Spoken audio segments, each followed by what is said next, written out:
Last video जो मैंने upload किया था वो फास्टिंग इंसुलिन लेवल टेस्ट और सी पेप्टाइड टेस्ट के बारे में अपलोड किया था, जिसमें अधिकांश लोगों का ये प्रश्न था कि डायबिटीज में फास्टिंग इंसुलिन लेवल टेस्ट और सी पेप्टाइड टेस्ट की क्या इम्पोर्टेंस है।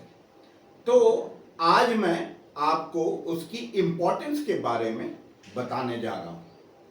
तो सबसे पहले डायबिटीज को अगर आपको पूरी तरह से जानना है, उसके बारे में पूरी जानकारी आपको लेना है, तो आपको डायबिटीज की पैथोफिजियोलॉजी को जानना बहुत जरूरी है।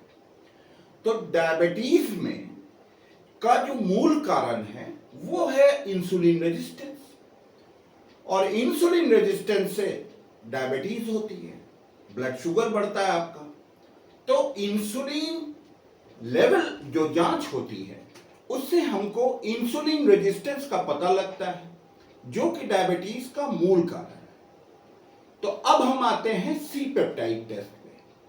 सी पेप्टाइड टेस्ट से हमको बीटा सेल डिसफंक्शन के बारे में पता लगता है कि आपके पैंक्रियास में जो बीटा सेल्स हैं वो कितना काम कर रहे हैं और कितना आपको इंसुलिन सिक्रीट कर रहे हैं।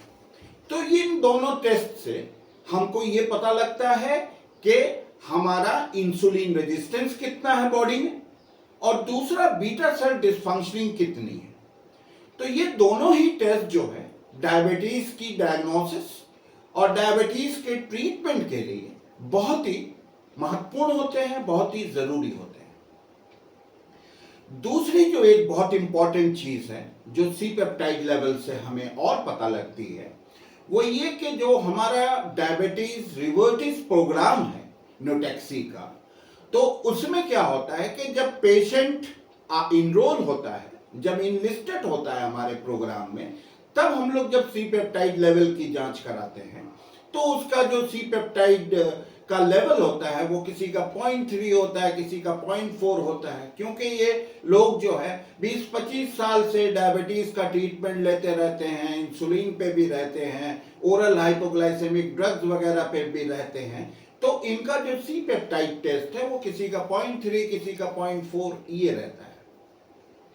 तो इससे जो है जब हमारा प्रोग्राम जो है कंप्लीट हो जाता है, क्योंकि हमारे प्रोग्राम में लो कार्ब डाइट पे मरीज रहता है और सारे उसके जो कंपोनेंट्स हैं प्रोग्राम के, जो टूल्स है, टेक्निक्स है, जो रेमेडीज हैं, उसको जब फॉलो कर लेता है पेशेंट, तो उसके बाद जब कंक्लूडिंग रहता है स्टेज में रहता है हमारा प्रोग्राम, जब कंप्लीट होने लगता है प्रोग्राम, तो हम लोग फिर रिपीट कराते हैं सी पेप्टाइड टेस्ट। और जब जो सी पेप्टाइड लेवल की रिपोर्ट आती है तो उसमें किसी का 1 रहता है, किसी का 1.4 रहता है।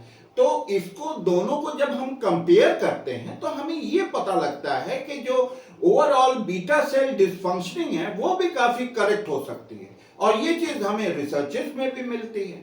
तो बीटा सेल डिसफंक्शनिंग का भी हमें सी पेप्टाइड लेवल से एक्यूरेट उसका पता लगता है। तो ये दोनों चीजें जो हैं ये डायबिटीज रिवर्सल और डायबिटीज कंट्रोल के लिए बहुत ही जरूरी होते हैं।